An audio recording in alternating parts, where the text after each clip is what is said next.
Welcome to the Colorado Trial Lawyer Connection, where Colorado trial lawyers share insights from their latest cases.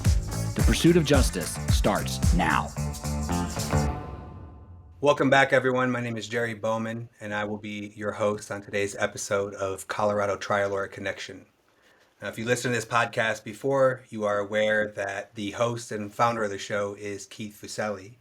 Keith started this podcast to help Colorado trial lawyers learn from colleagues who are actually trying cases, the lawyers who are putting in the hours and achieving success on behalf of their clients. And today presents a unique opportunity for myself and for the podcast listeners, as I will be interviewing Keith and his partner John Lee about a fantastic result in a trial that they had back in November.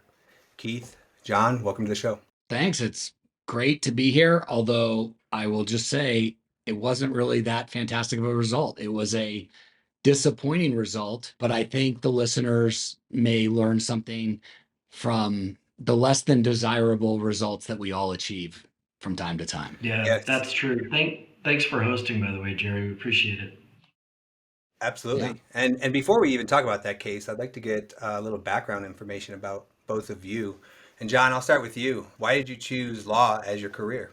I would say I've always wanted to be a lawyer because for me, at a young age, I was told I was really good at public speaking and presenting to people.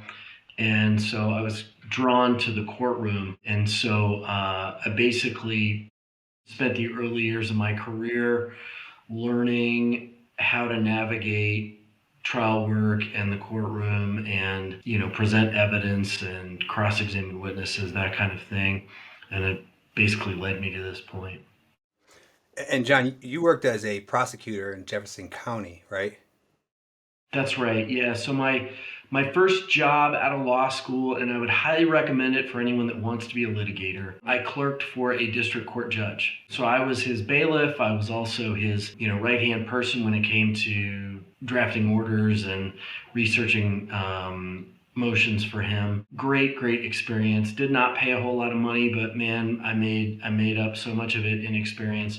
And then, I worked at the district attorney's office in Jefferson County for 7 years. And then I went to the state attorney general's office for a couple of years where I did complex crimes, grand jury kind of stuff.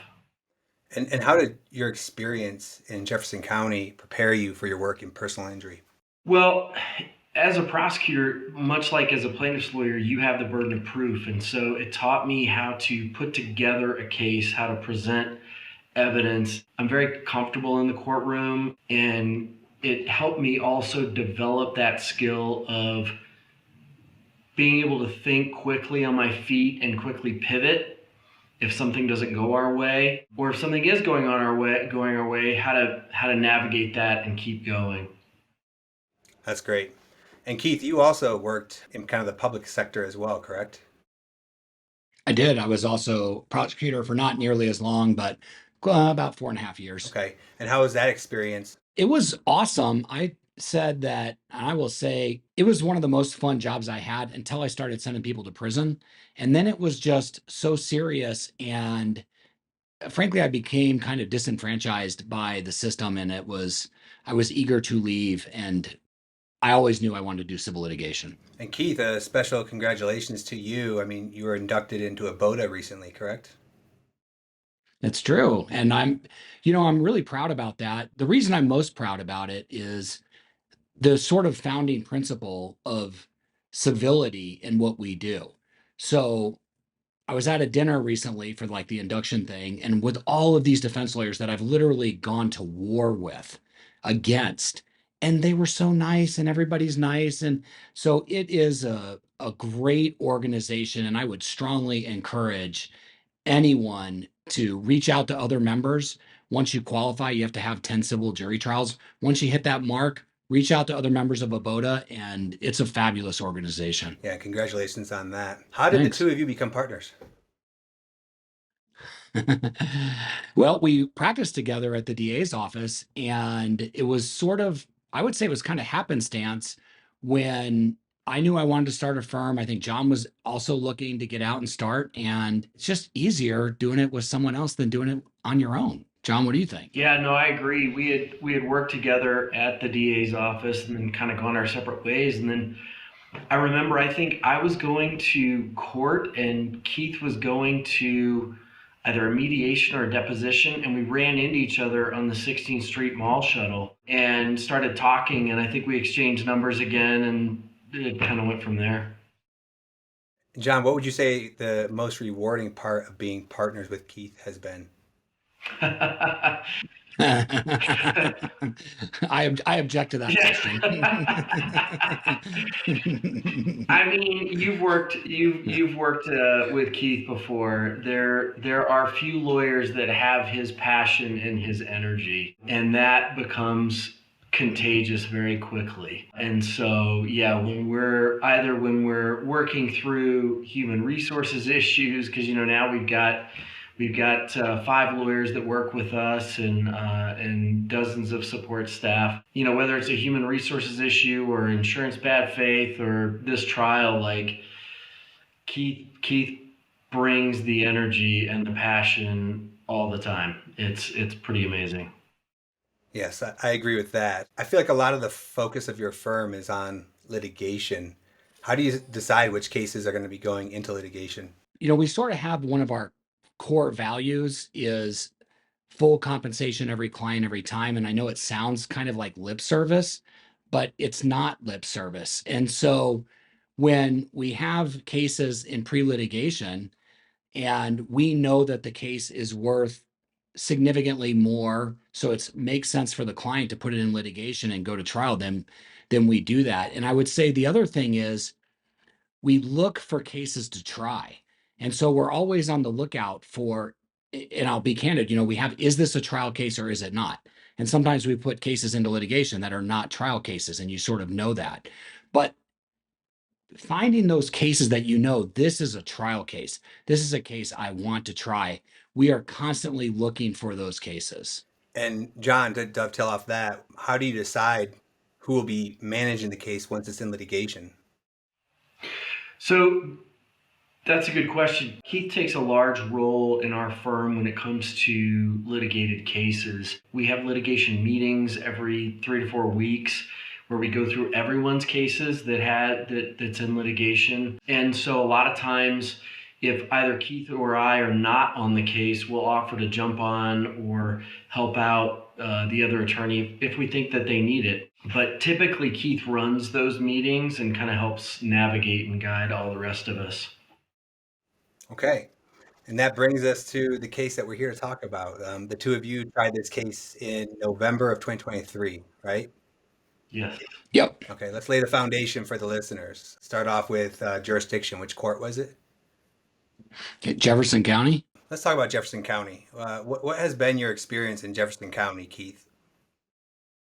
Well, we were both prosecutors there, so we feel like we know the jurors, and I've tried a handful of cases and have had some, I would say, marginal success, but have not had monster success yet. It's tough. I think the judges, candidly, are a bit of a mixed bag. Although this was Judge Lower, who I thought did a fair job. He ruled against us on some issues we could talk about, but overall was a very good judge. And I like Jefferson County, but it can be tough. I mean, I think Denver is better. So it's kind of a mixed bag. It's interesting when I remember first starting off, people said that it was an incredibly conservative jurisdiction, but over the last few years, I've seen some decent verdicts come out of Jeffco.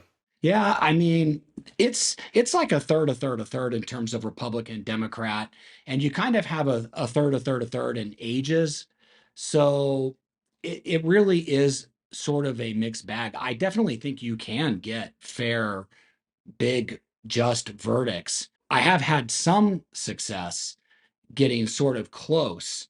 In this case, we did okay, but I'll keep, it's not a bad place to be, honestly. It's not bad. Yeah, I agree with you. Let's talk about the judge for a minute. John, Keith mentioned that it was Judge Lower. Yep. It's my understanding that he took the bench just kind of recently prior to your case. Is that That's accurate? right. Yeah. So Judge Lower had been a magistrate in Jeffco for a while, and he was a public defender prior to that. Very well respected. in the legal community out there. Jerry, I don't know if you knew this, but I was on the Judicial Nominating Commission in Jeffco for about 5 years, and Lower would come before us quite a bit. And one of our processes was to meet with all the sitting judges that would meet with us to kind of get their feedback on who they wanted to work with, right? Across the board, they loved Judge Lower. They thought he would do a great job as a district court judge, and we were in fact his second civil trial.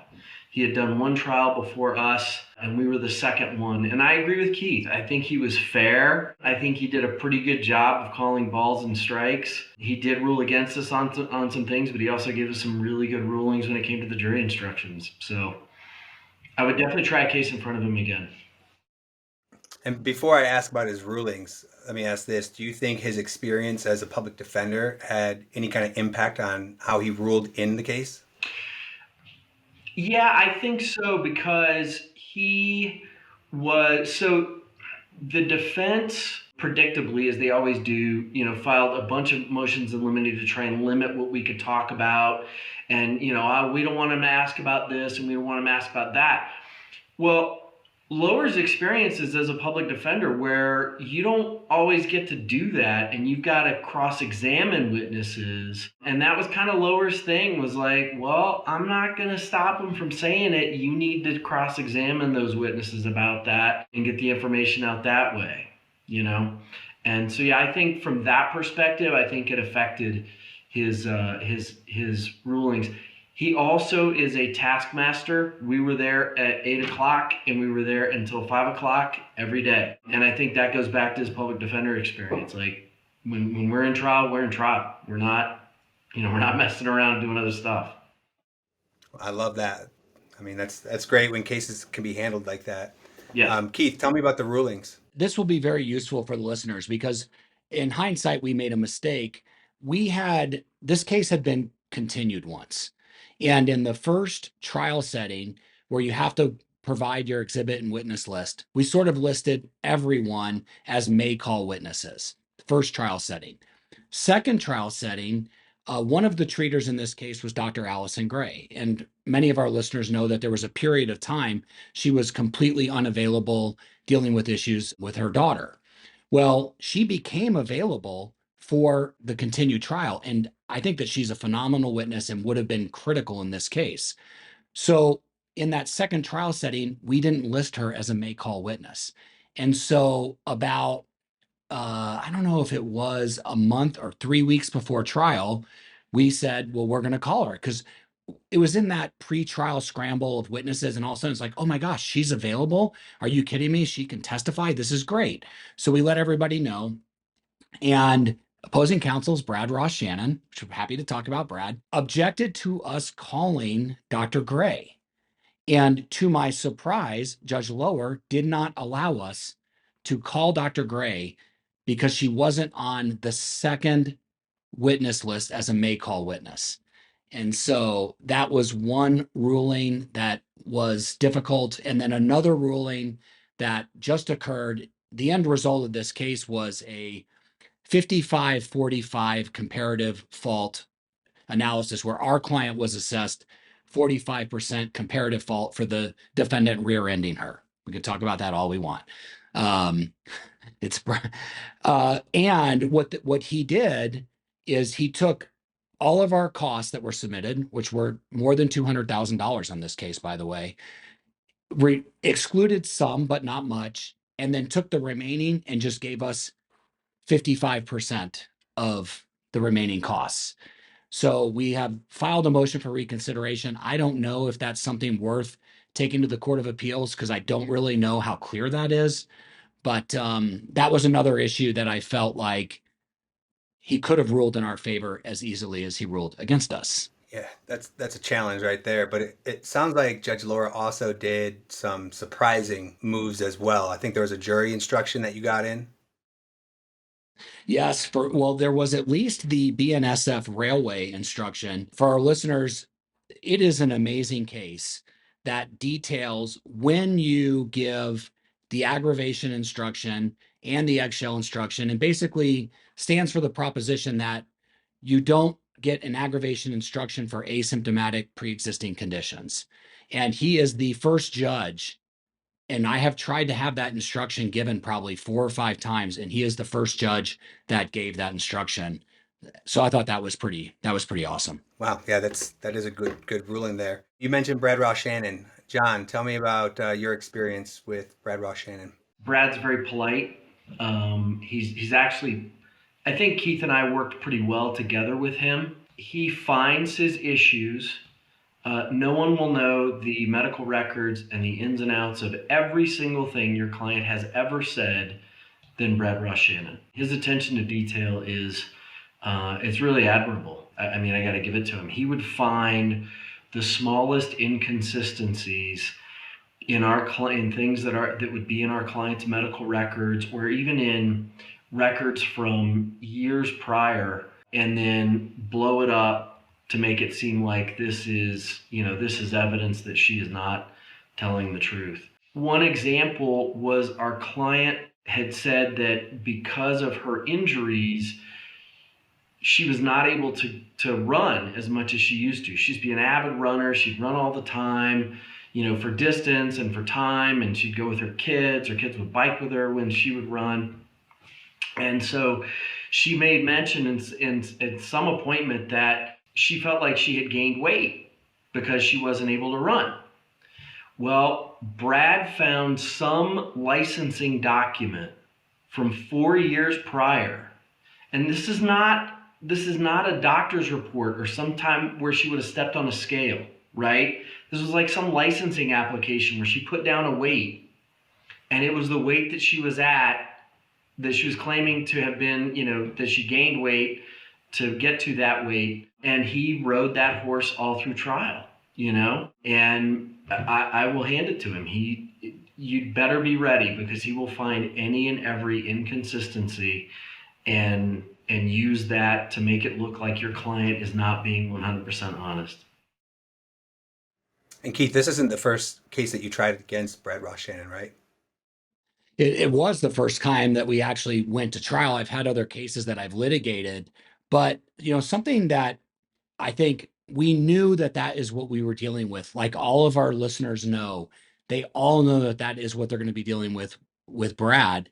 And so we had kind of a unique way of preparing for this trial that I'll use for every other trial going forward.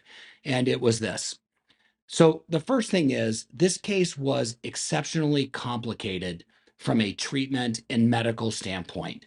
Basically, she, mild traumatic brain injury, tinnitus, TMJ, cervical fusion, every single medical condition you can imagine, she had them all.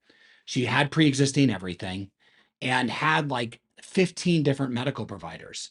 So her medical records were just crazy voluminous. And so what we did, and this was a lifesaver, and I cannot stress how useful this is we created what I called constructive cross charts for like 15 different issues that I knew would come up.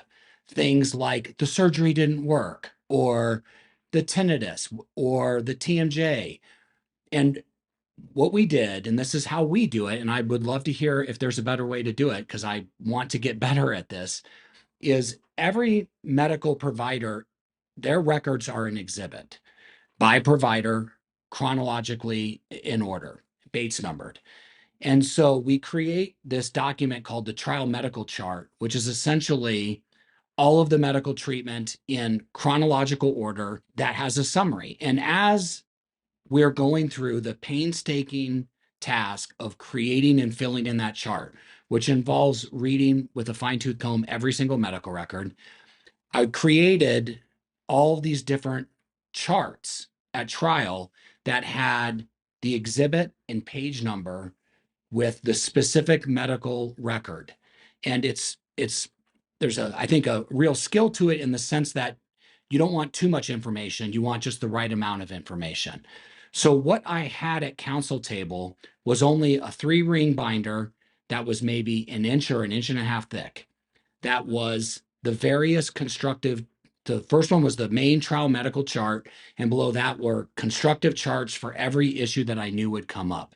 Because certain opposing counsel have a reputation for taking medical records out of context. We've all experienced that, right? Oh, well, on this day, your neck pain was 0. So I wanted to have a chart that had all of the neck pain so that if anything was taken out of context, we could immediately pop up and say, wait a minute, remember how opposing counsel asked you on this day? Well, what about this? What about that before? So the last point is we worked with Stephen Padway, who was unbelievable, had all of our exhibits. So 2 sets of exhibits, a clean copy and a highlighted copy, and then would display highlighted copies of medical records when the issues came up. So hopefully that all makes some sense. And I'm happy to talk about my thoughts on admitting medical records or not admitting medical records. But preparing those constructive charts ahead of time with every issue that you think is going to come up in the case so that you have a chart that is only that issue was immensely helpful. So just as a practice point for the listeners, do you address this during direct examination or do you wait until after cross-examination? So it would be in, you mean if a record is taken out of context? Yeah, so I mean, if you're expecting, opposing counsel to bring up X, Y, and Z, do you bring it up yourself in direct examination or do you wait to bring it up?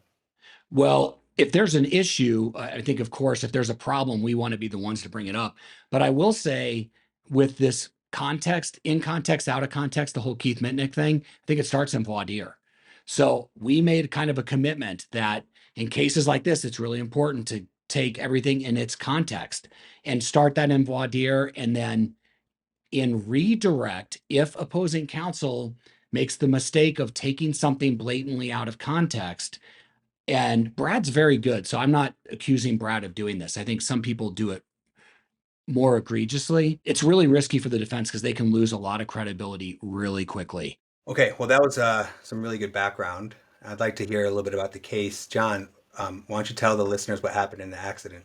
Sure. So our client, Sarah Odom, single mom of 2 kids, and she was driving home from work. Oh, let me back up. She was a social worker in Jeffco Public Schools, and she lived in the Ken Carroll area. So she's driving home on 6th Avenue one afternoon. There's a lot of traffic. Sarah is admittedly one of those people that stays in the right lane. She's a very cautious driver. 6th Avenue, getting onto I-70 there, going westbound, which was literally feet from the courthouse where we were trying the case. I'm sure we had multiple jurors that drove past that intersection on their way to court every day. But regardless, traffic is stop and go. She stops, starts again.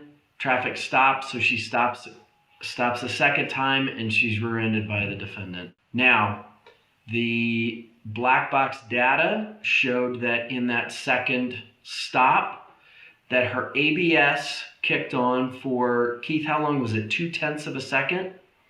Like a half a second. Yeah. Half a second. Yeah, so less than a blink of an eye. And that was then characterized as a sudden or unreasonable stop because she stopped so suddenly. Yeah, she was rear-ended. State Patrol came.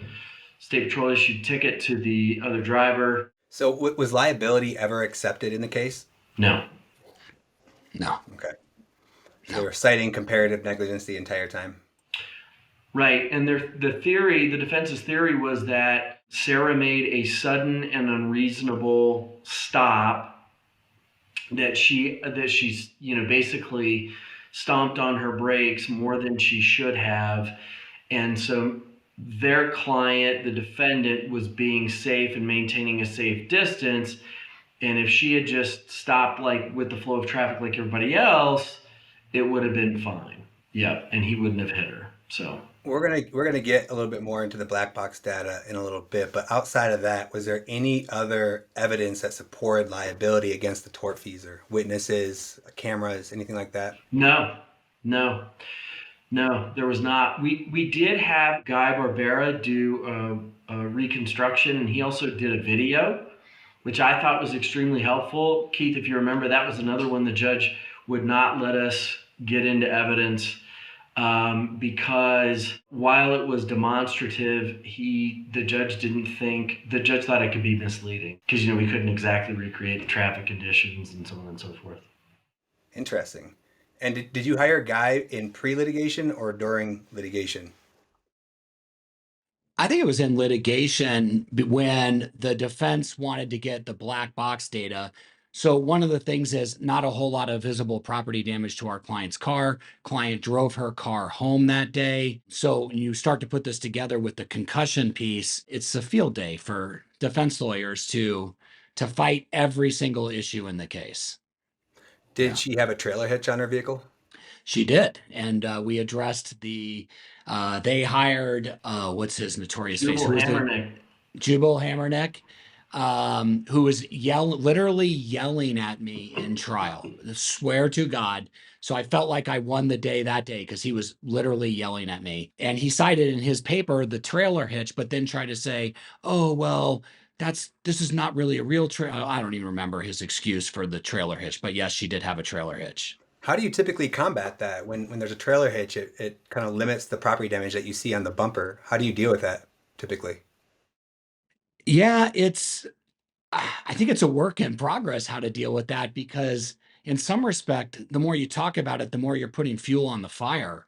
And so, this became, and we then hired John Smith as rebuttal, who said we should have never hired Guy Barbera to do the reconstruction because the other issue in this case that we should probably talk about is that black box data had a delta V of like 5 or 6 miles per hour.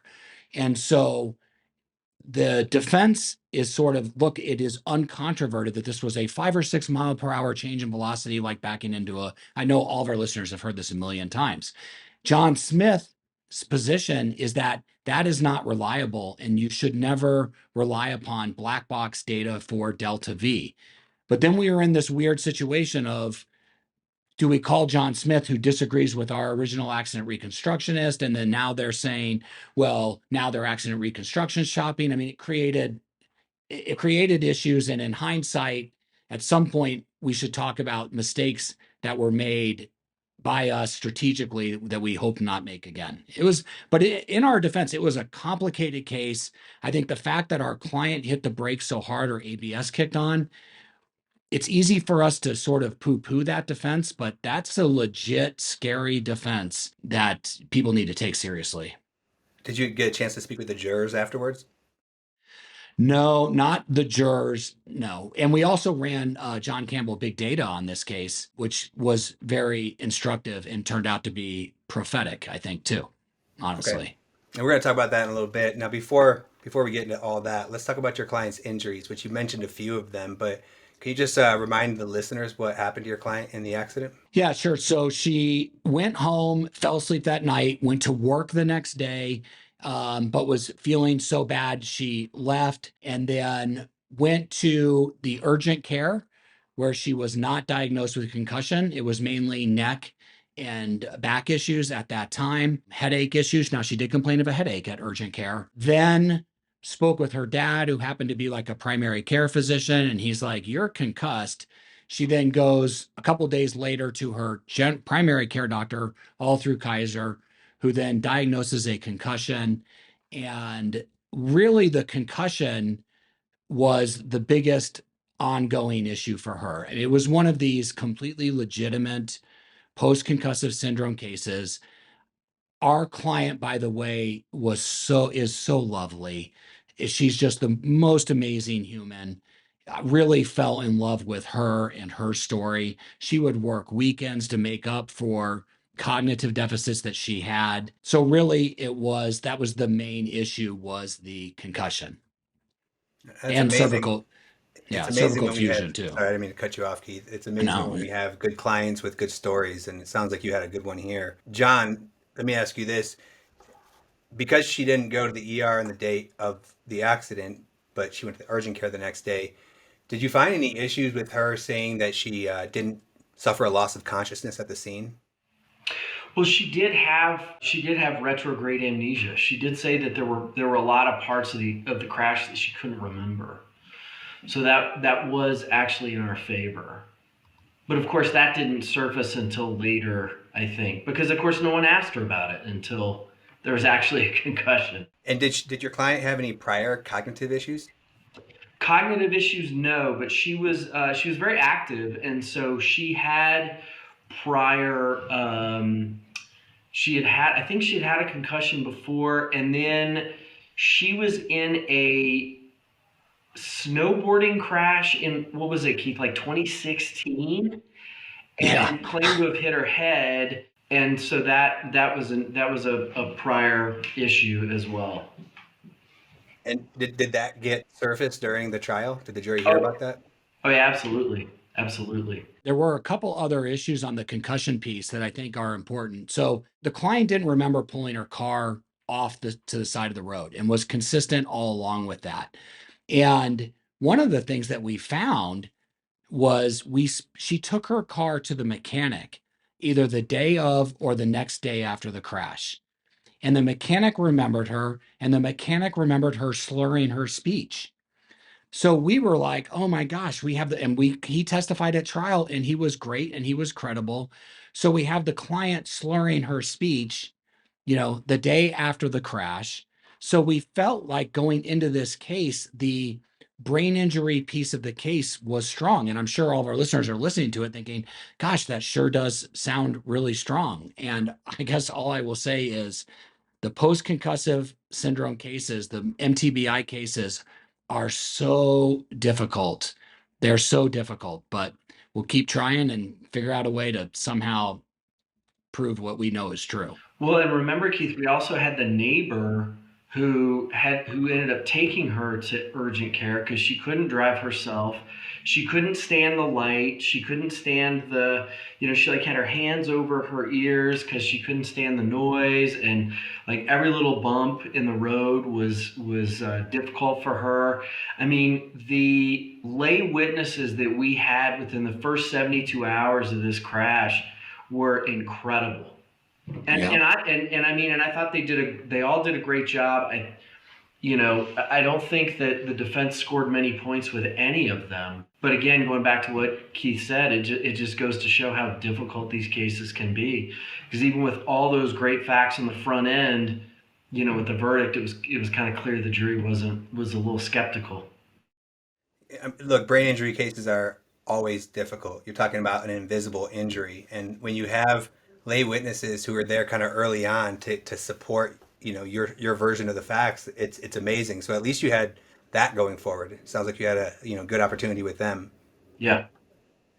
And Keith, a lot of listeners probably don't know this, but you actually are a survivor of a brain injury in the past, aren't you? Yeah, that's true. But mine was no one's going to question my brain injury. That's I was at Craig Hospital for almost 2 months. So mine was pretty bad. Do you tell your story to clients who have suffered brain injuries? Sometimes for sure, because what, and you bring up a great point. And I was just reading this book on witness preparation, and it was talking about from victim to victor. And so I love talking to clients with brain injuries to give them hope and don't let it fall into this pit of despair. And absolutely, I love talking to people that have brain injuries. I love telling them that it can and will get better, but you got to believe that it will get better, honestly. And I do think I'll just throw out my personal, sometimes the defense in these cases is, well, people aren't getting better because they're being told how bad their brain injury is. And say what you want about that defense, but I just be candid. I think there's some validity to that. And you have to almost will yourself to recovery, honestly. Yeah, and I imagine your clients that experience that you have probably helps you relate to your clients. So, it's good lawyering right there. John, let me ask you about the physical injuries, and I know that you guys briefly touched on those. Can you tell the listeners what your client experienced? Yeah, so the biggest one was an injury to her neck, and she ended up, started out doing chiropractic care, did that for a while, tried some injections with Dr. Duhan, I believe it was, and then ultimately ended up with an ACDF fusion surgery. Keith, I've forgotten which levels it was. Was it C5, C6? I think so. It was a one level Yeah, surgery Dr. Duhan did. yeah. And it was the surgery was fairly successful. It definitely helped reduce her neck pain.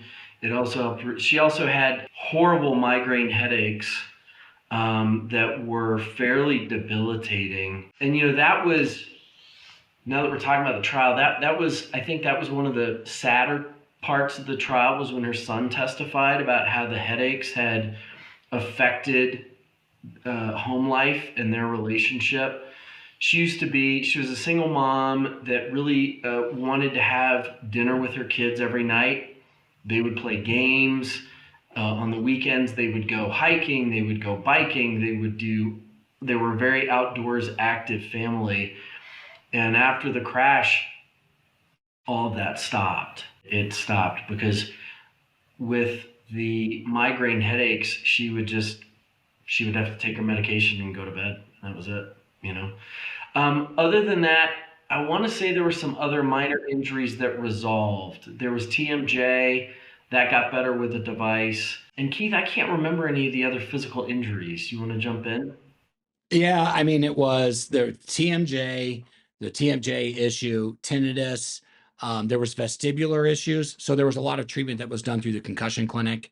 And so vestibular issues that resolved, some ocular issues that resolved. And when we were getting ready we spent a lot of time on our damage model to try to figure out how much to ask for, what to ask for. We did use big data to try to figure out what the magic ask was to put these different damages in different buckets, if you will. But main thing was ongoing migraine headaches, which she had before, like pretty well documented migraine headaches pretty much throughout her life. Then the cervical issues with the cervical fusion. And then it was not just a discogenic, but there was of course a facet injury as well. So you have fusion, but the neck is still a problem because there's facet injuries, and then of course the brain injury. And did your client have any prior neck issues?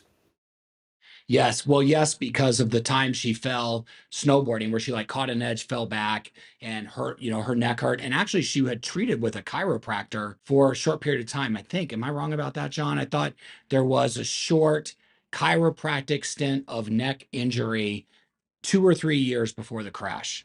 Yeah, I think that I seem to remember that. And I want to say the time frame. So our crash happened in 2019. It was pre-COVID. And then the ski injury was in 2015 or 2016. And I think the chiropractic care was maybe like 2014 or 2015. And none of it, the big difference, sorry, but one of the big differences is with her prior injuries, she would get better very quickly. And then with this one, it was a very different outcome. And you mentioned something a moment ago, John, COVID. Did COVID impact her treatment at all? Oh yeah, she ended up, a number of her cognitive therapies were telehealth visits, and I know that, and her treatment slowed way down, because of availability. Sure.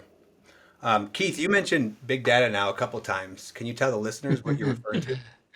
Sure. And so John Campbell, and actually, I believe now Jury Analyst is another company that I think I haven't used them yet, but I want to. I believe that they do the same thing. But what John Campbell and it's Alicia Campbell, who's from Denver originally, they essentially, you present your case. Well, the first thing is you have to spend quite a bit of time on the submission of your case, where you really are giving them your case from the defense standpoint, like defense strong, but you want to give them clips of depositions, whatever information you can give.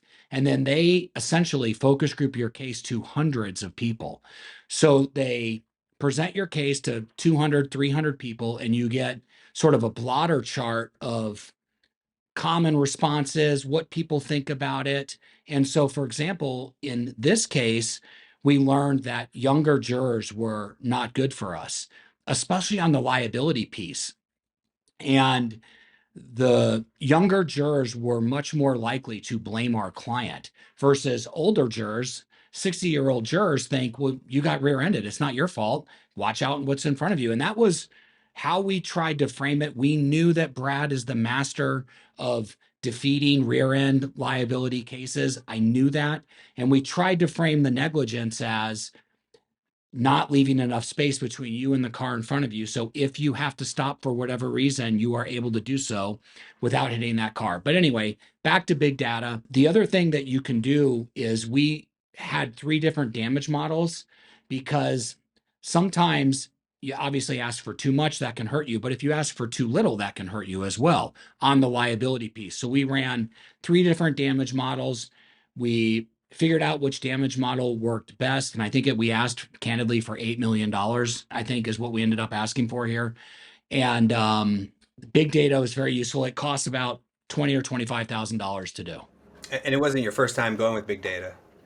No, I think anytime you have a case that is where you're asking for millions of dollars, and I will tell you, Judge Lower in his order did not exclude the $25,000 for big data in awarding our cost. Now he reduced it Wow. by the comparative fault, but I know I'm like, wow. So if any of our listeners out there, we got focus groups, we got everything that a lot of judges won't give you, including big data.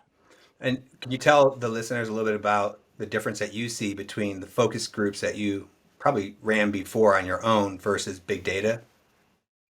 So, and we did focus groups on this case too, which are very useful as well. But you just have such a small sample size that I think it can be hard to derive critical data. For example, it seems like the big issues we always have is what's the damage ask? And what are the blind spots in my case? I think small focus groups can help with the blind spots in your case, but if you're trying to help analyze case value or how likable is a defendant or not likable, I think small sample size can be dangerous. Yeah, I agree with that. Okay, let's talk about damages. You talked about the damage model. John, can you tell the listeners a little bit about the medical bills that your client incurred? Yeah. So it was around $450,000 in prior medical bills. By the way, another good ruling from Judge Lower. Obviously, she starts treatment in 2019, and most of her care was lien based. So we got updated lien agreements to comply with the new statute. And Judge Lower said, I think I remember him saying the statute says shall. And so I'm going to exclude any evidence of liens since you've got updated lien agreements. So that was a good ruling for us. So the jury Brad certainly intimated that there were liens involved, but the jury never got to hear that was involved. So yeah, we had 450 in meds. And then I think we asked for a similar amount in non-economic damages because of the cap. And then I don't remember what we asked for in permanency. I think we gave the jury a bunch of different ways in closing to arrive at a permanency figure. It's Go ahead, Keith. Well, I was going to say, what's funny is, strangely, and I have no idea how they came up with it, Right. but they didn't blank us on impairment, but they gave us 10 grand impairment. I have no idea where they came up with that number. But one other point, the other issue that Judge Lower, no mention of attorney directed care. So that was actually a pleasant surprise. He could have easily ruled against us on that issue because that came into play about different providers, et cetera. Okay. And Keith, I know that there have been trials in the past where you didn't introduce the economics. I'm assuming with the bills as high as they were that you introduced them in this case. Yeah, for sure. Yeah. And Yeah. can you tell the listeners a little bit about your success with not introducing the economic damages in the past? Yes. And I would encourage our listeners to listen to the podcast that was shot right before this one with Glenn Flair, because he is a huge fan of not introducing medical bills and will leave out $100,000 in medical bills and has had tremendous success. So I think it's a very good idea, depending on what you're asking for, that anytime you have impairment and you have permanency, that you think really long and hard about the past medical bills. But here, obviously, with $450,000 in medical bills, I think it made sense to go for it. And the verdict, I can't remember what it was. The total verdict was 350, maybe it was like 360, and then reduced for comparative fault. So, and they fought us hard on the fusion, of course. They fought us hard on the fusion. They fought us hard on everything, of course. And one other point, we had Dr. Duhan testify, the surgeon. He was a rock star. So if you get the opportunity to work with Dr. Duhan, we had him up explaining to the jury what happens in a fusion, the actual and we had him down just doing the whole trial by human thing. Okay, so the body's laying here. Is it face down? Is it face up? And I'm telling you right now, the jurors loved him. You could just see it. They were enthralled by the whole description of what goes on. Like, for example, I didn't know this, but when you have fusion done, they tie a weight to your head and drop it behind you to expose your neck so they can, I'm like, all this vivid information of what happens in the fusion surgery was fascinating. So I don't know if I that was your love that. question, but No, yeah, he was great. Where's Dr. Duhan out of? He's here. I can't remember who he's with, but he did, it was lean-based care. I think this was Persona Care funded all the treatment here. And yeah, he's very, very willing to work with you, and work with us. And I thought he did a good job. I mean, he did a great job at trial. I think the jurors gave us that. I'm not sure how they came up with their number. Who knows? And why didn't you guys speak with the jurors? Did they just take We off? tried. You did? They Yeah, took yeah, off. yeah. We tried. Yeah. Yeah. They wouldn't even talk to the judge, because the judge said, I'm going to send you back to the jury room. I've got a couple things to clean up with the lawyers. I'll be back there in a minute if you'd like to stay and talk. And the judge came out a couple minutes later, and he's like, yeah, they were gone by the time I got back there. So they were done. Interesting.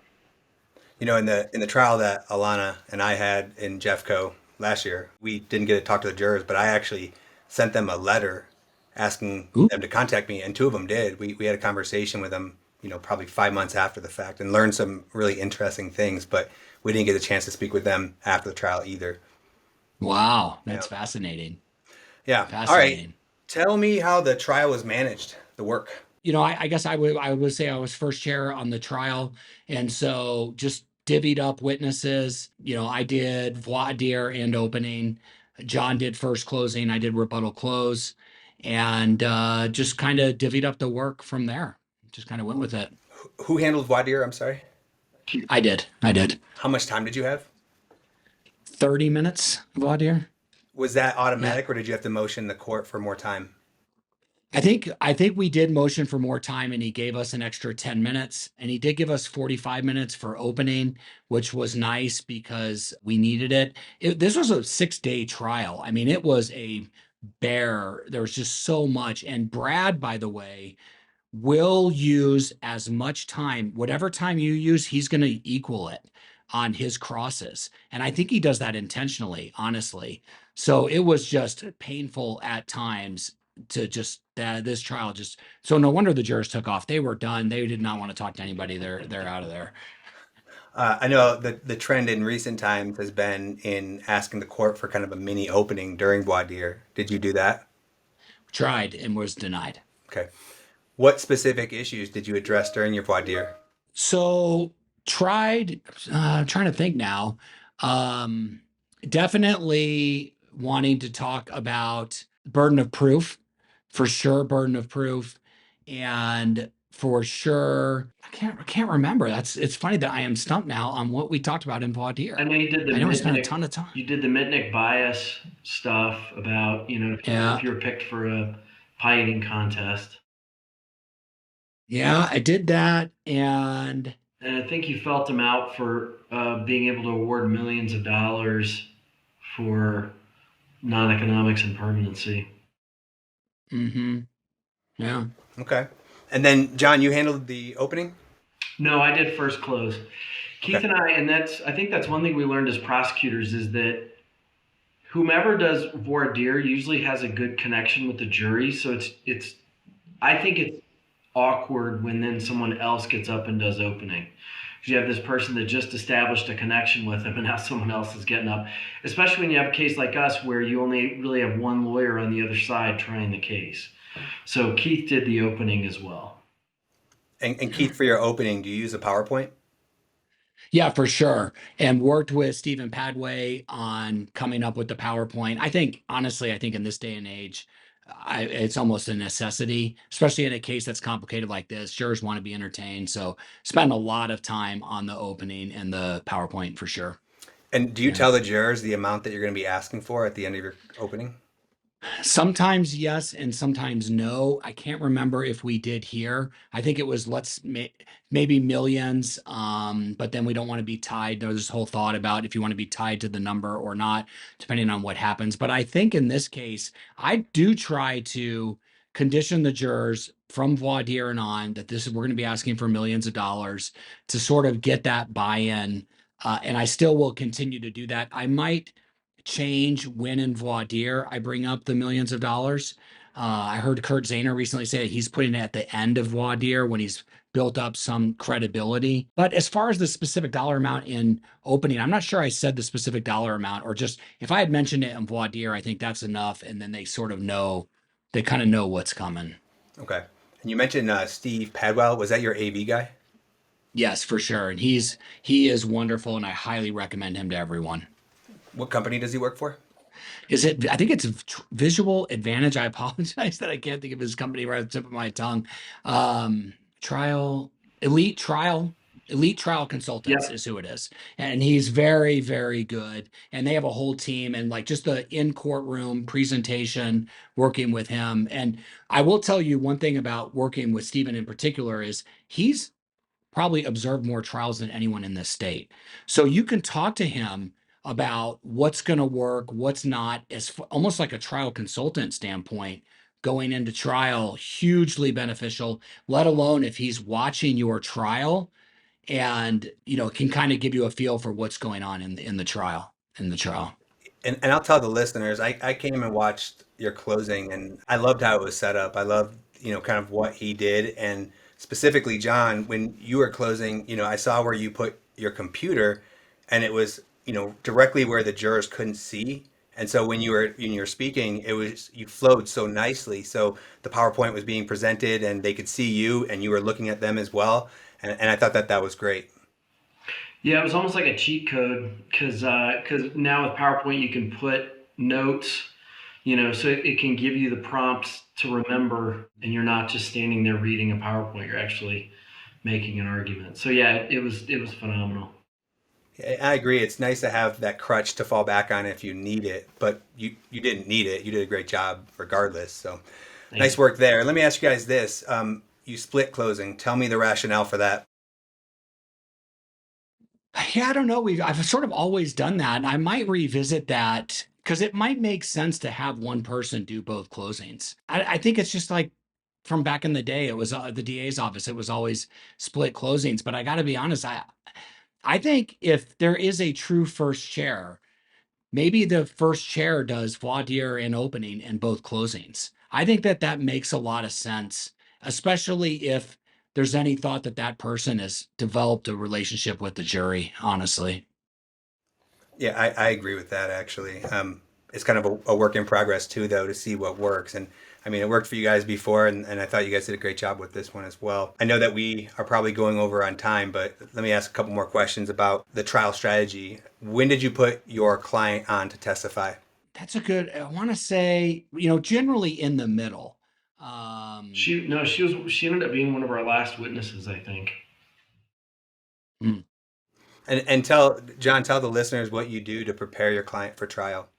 That was all Keith on this case. So you're gonna have to talk to him, and it was very involved. He put in a lot of time and effort to get her ready. Yeah, I mean, it was hard because we had a medical bill summary, and so there's so much treatment. We sort of had to go through in some as little as we had to go through at some level. Why did you go here? Why did you do this vestibular? Why this? Why that? And there's just so much. It was a difficult task that I feel like I could improve on, honestly. Well, you're a big reader of some of the greats, including Nick Rowley, and so taking that trial by human approach and meeting with them. I'm assuming that's what you do and actually break bread with them. For sure, for sure. Okay. Yep. And then when did you guys call the defendant to testify? First. Do you typically do it that way? Right. Yeah. I mean, especially this, you have sort of a denied liability. I was concerned that the defendant came off likable, and that was one of the things we use big data for, because he's kind of like this nice enough guy from Evergreen that, there's a lot of complexities to it. But we called him first, and I thought it went well. I thought that I cross-examined him. I was very nice. And yeah, I think in a disputed liability, I feel like you got to call the defendant first. Okay. A lot of experts testified in this case, which is probably why it was 6 days. I mean, you guys had what, 7 experts on your side? At least, at Yeah, least. something like that. How did you divide the work there? It was I took the majority just because of the medical piece of it. And then I think John did the reconstruction piece of it. Mhm. So we kind of broke it up in terms of medical versus reconstruction. And I had Reinhardt. We had hired Dr. Reinhardt to do an IME and sort of be our summary expert, if you will, because there were so many treatment providers. We didn't want to have to call all the treatment providers. So I had him. But yeah, Keith, I mean, I don't know many lawyers that know brain injury stuff better than Keith. And so, it would have been silly for me to try to get in there and do those witnesses with, an expert sitting next to me. Yeah, well, I was going to say just one thing on that because it was a mistake that was made in hindsight, and I think it's really important for the listeners. We had positive brain imaging here. So we had Dr. Ugorji come in, and there was, spots on the brain or what have you. But in hindsight, I think it was a tremendous mistake to go down that road. And I heard in a recent podcast by someone else, I think it might have been, I can't remember if it was Ben Gideon and those guys, or someone was talking about be very careful about using imaging be very careful about using positive imaging, DTI, all that. It's like you're so excited that you have positive imaging. But in a case like this, where we had other people that could tell our client's story, it did not go well on cross. I think the defense scored so many points, and I think it would have been much, much better if we had just gone with our client's story on the brain injury. But again, you just have to keep trying these mild traumatic brain injury concussion cases and figure out what works and what doesn't. And as soon as someone figures out what works, please come tell me, because I'm in need of that advice. Cases are hard. So when you say that you had positive imaging, was it an MRI or did you have a SPECT scan or what did you guys have? Yeah, the original CT scans were, of course, negative, and we had an initial brain MRI that was read as negative, and then we had a 3 Tesla whole brain imaging that showed some white matter lesions that were consistent with axonal shearing, et cetera, et cetera. But then, of course, they're going to hire someone that's going to say it's not axonal injury, and they hired a neuroradiologist out of Arizona that I thought presented very well on the stand. So this whole sideshow became the imaging, and I just feel like it took away. If we had just never gone there, it would have just been the client story. We've got slurred speech at the scene. We've got neighbors. We've got lay witnesses. I think that's the way you go. I think positive brain imaging is hugely risky, honestly. How would you say well, I don't know, you don't understand how the jury understood it, but what would you say the difference was between the neuroradiologist and Ugorji, who's not a neuroradiologist? They made a big deal out of that. And candidly, like his DTI stuff was not strong. And I kind of will leave it at that. If anyone has specific questions, please reach out to me and I'll be happy to go in further detail. But I would say proceed with caution with positive imaging, unless it's, a brain bleed or what have you. Okay. Very helpful for the listeners. It also sounds like Brad Roshannon decided not to call several of his experts before trial. Yes, that's true. During trial, people like Dr. Thwaites and others he didn't call. Yeah, and I'm sure you've dealt with Dr. Thwaites before. Oh, yes, many times. Yeah. Many Do times. you think it was a good or a bad thing that he didn't testify? I think it was, he didn't do testing here. So all he did was a record review going after Helfenstein, who was a treater who I really liked and I thought did an amazing job on the stand. So I think it was a neutral, whether he called him or didn't call him. I think he probably didn't call him because they felt like they scored so many points on the imaging piece. They didn't need to call him. And by not calling him, we had Dr. Perillo as rebuttal. I think they were afraid of him and knew that if they didn't call Thwaites, we couldn't call Perillo. So you retained Dr. Perillo separately as a retained rebuttal expert? Yes, and it is one thing we did in this case that I do think can be very effective is to use different doctors as rebuttal than are your treating doctors. Only because I feel like the quantity of experts can, it's more impactful that there's multiple doctors that are saying the same thing, I think. Sure. I know we're getting over on time here. John, tell the listeners a little bit about the lay witnesses. How many did you have? Let's see. I think we had about half a dozen because we had the mechanic, we had neighbor, we had a former coworker, we had her son. So that's four. Keith, am I forgetting anybody?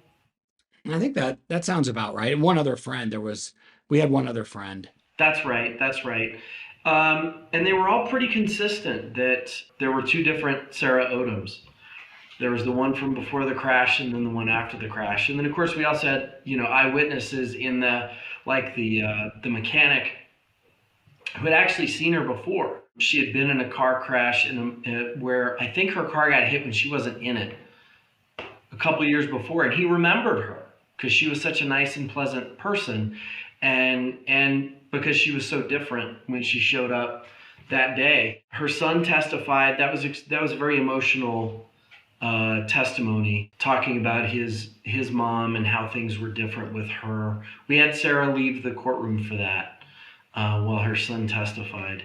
And then yeah, we had a couple of neighbors and friends and a coworker, because that was an Achilles heel in our case, was that she had glowing letters of recommendation from people that she had worked with. And they tried to use that to show that, this is all ginned up. She wasn't really hurt that badly. And so we had one of the coworkers that wrote the letter that was like, no, man, I was just trying to help a friend out. She could do the job. Was she as good as she was before the crash? No. Here were a lot of the problems that she had. And I don't know how effective that was, but, I felt like that was what we had to do in that scenario. So. I mean, I think lay witnesses really help the case, help the jurors understand the Oh yeah. severity of damages. So the trial was 6 days. Do you think that having the jurors gone over the weekend impacted the case at all? I think so. And I think, that's a long time. If there's any way to do it shorter, I would. And in hindsight, maybe, the imaging piece. So it's a long time. But this is the most complex case I remember trying, where you had like every injury under the sun. This isn't like one injury, it's like seven. It was a lot. And getting back to the verdict, you said the jurors put $10,000 in the impairment bucket. Yes. Yes. You have no reason. I mean, you have no understanding as to why they did that. No. No idea. No idea. I think I maybe it was one of the other verdicts. I think the verdict was like 340, and then this was 10. So maybe they just decided they wanted to give her 350, and so I have no idea. Yeah, it was 390 in economics, and we had about 450 in medical bills. So we don't know where they got that.